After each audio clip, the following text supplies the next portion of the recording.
Hi and welcome back to the Plant Man.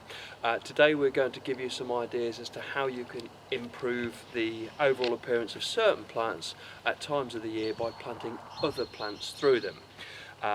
We've done an awful lot of work here over the nursery over the winter time because we've had a big problem with weeds, particularly bindweed. So we've dug up an awful lot of our plants because the bindweed roots were growing through them, and that in a way is an advantage because it's given us the chance to replant the garden in a new way to keep the nursery looking as fresh as possible. Some of the biggest shrubs and trees we've left in the borders because we didn't want to get rid of them.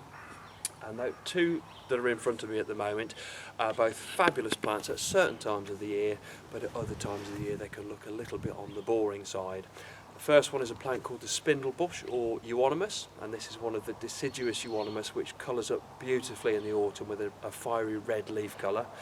But until then it can look a little bit drab, and what we're going to do is we're going to plant a clematis through the structure of this shrub to give it the impression that it's going to be in flower in June and July. Now, clematis have an air of mystery about them, and people do worry a little bit about when you prune them, how to plant them, and so on and so forth. It's a big subject in its own right, but we're going to plant what's called a Group 3 clematis. Now, Group 3 clematis are dead easy because all you do with them is you chop them back really hard in January or February. Then they grow from the base, produce new growth that year, flower on that growth that year, and then you cut them back down every January. There's nothing that could be easier. With any clematis, what you tend to find is that the roots are quite thick. As you see here, they're thick and yellow, and what they don't want is to be very, very wet. So if you're planting in a very heavy soil, do try and make sure that you improve the drainage of the ground with some grit or some organic material to get the plant going. But you see naturally the roots start coming out of the pot straight away, so it's a great thing to plant nice and easy without too much worry about the roots wrapping around the pot. Now, I've dug a hole already. I've got quite clay soil here, so we'll always put plenty of organic material in there to try and improve the structure of the soil and boost it a little bit.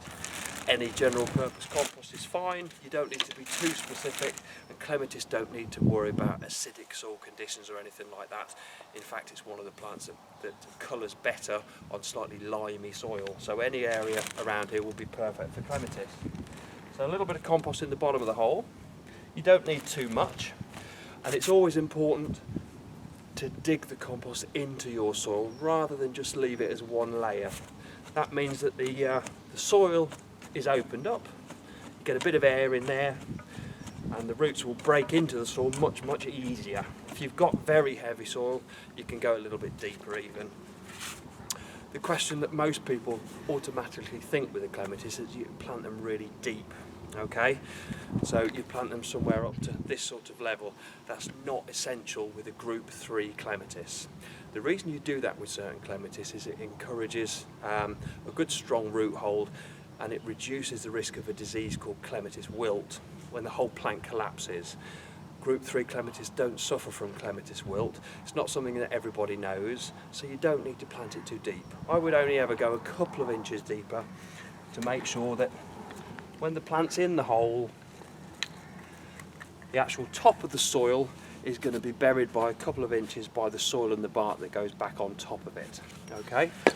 Now, I'd also always plant away from the main plant, because if you plant the roots just here, it's going to be competing with the big plant far too much. Okay, so always come out a little bit, and ideally angle the plant into its host so that when it grows up the canes, it meets that plant straight away.